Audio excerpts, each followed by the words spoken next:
नमस्कार, मी मुस्कान. आपण पाहतात माय मराठी टीव्ही. रोजच्या ताज्या बातम्या पाहण्यासाठी आजच सबस्क्राईब करा माय मराठी टीव्ही. पाहूयात आताची महत्त्वाची बातमी.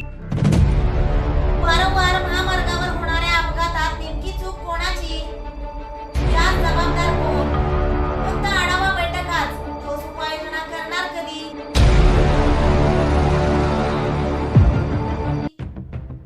याबाबत अधिक माहिती अशी की गेल्या काही वर्षापासून आशियाई महामार्गाचे काम सुरू आहे. या कामाचा ठेका अदानी कंपनीने घेतला असून सब ठेकेदार म्हणून डीपीजेन कंपनी काम करत आहे. हे आपल्या सर्वांना माहीतच आहे, यात काही वेगळे नाही. पण आजचा आपला मुद्दा असा आहे की जेव्हापासून डीपीजेन कंपनीने महामार्गाचे काम सुरू केले तेव्हापासून आजवरपर्यंत महामार्गावर प्रवास करणाऱ्या अनेक लोकांना अपघातात सामोरे जावे लागले आहे, तर कित्येक लोकांना आपले प्राण गमवावे लागले आहेत. अपघात घडल्यानंतर काही जखमींची परिस्थिती इतकी हलाखीची असते की त्यांना दवाखान्याचा खर्च करणे देखील शक्य नसते.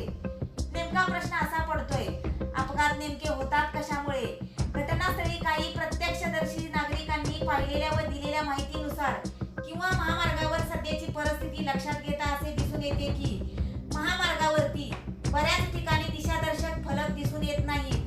काही ठिकाणी तर भले मोठे खड्डे, अचानक वळवला जाणारा रस्ता, महामार्गाच्या कामाकरिता वापरण्यात येणारी खडी रस्त्यावर सांडलेली दिसून येते.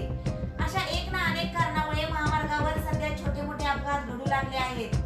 काही लोकप्रतिनिधी महामार्गाच्या तसेच प्रशासकीय अधिकाऱ्यांसमवेत आढावा बैठका घेतात.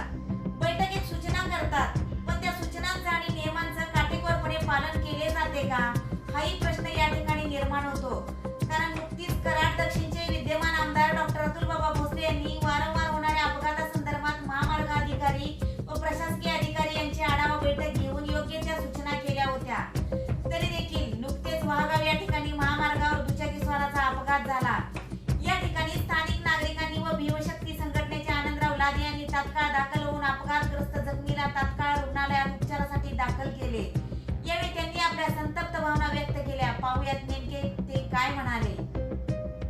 खरं तर या हायवेचं जे काम चालू आहे, कराड ते उमरज असेल किंवा उमरज ते पेठ नाक्यापर्यंत असेल, अगदी सातारपर्यंत असेल, तर खरं वस्तुस्थिती जे काम चालू असताना ज्या उद्देशानं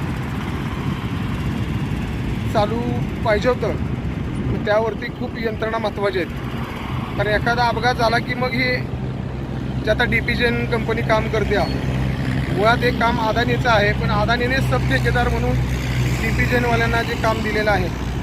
गेल्या काही दिवसातच कराडची एक आमची मुलगी त्या अपघातात अगदी पूर्णपणे दगावली गेलेली आहे. आणि आजसुद्धा त्या पाठीमागच्या ठिकाणी वाघाव फाट्या या ठिकाणी अशोक हॉटेलच्या शेजारी जो अपघात झालेला आहे तो अपघात पूर्णपणे म्हणजे तुमच्या दिशा बोर्ड नसल्यामुळे,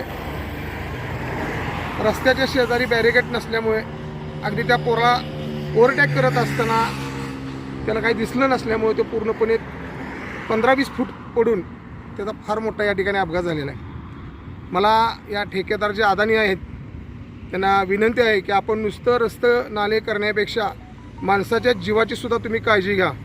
तर एखादा कुटुंब प्रमुख तर दगावला गेला तर त्याचं कुटुंब उद्ध्वस्त होत असते. त्या अनुषंगानेच आजचा जो नागरिक होता तो अगदी त्या सिमेंटच्या ब्लॉकला थटून बाजूला पडून त्याचा मेंदवाला लागलेला आहे. तो पूर्णपणे आता गंभीर स्वरूपाचा आजारी आहे. तो त्या ठिकाणी पोलीस प्रशासन आमचे तळबीडचे असतील ते फोन केले की तत्काळ काय गोष्टी कारवाई करत असतात.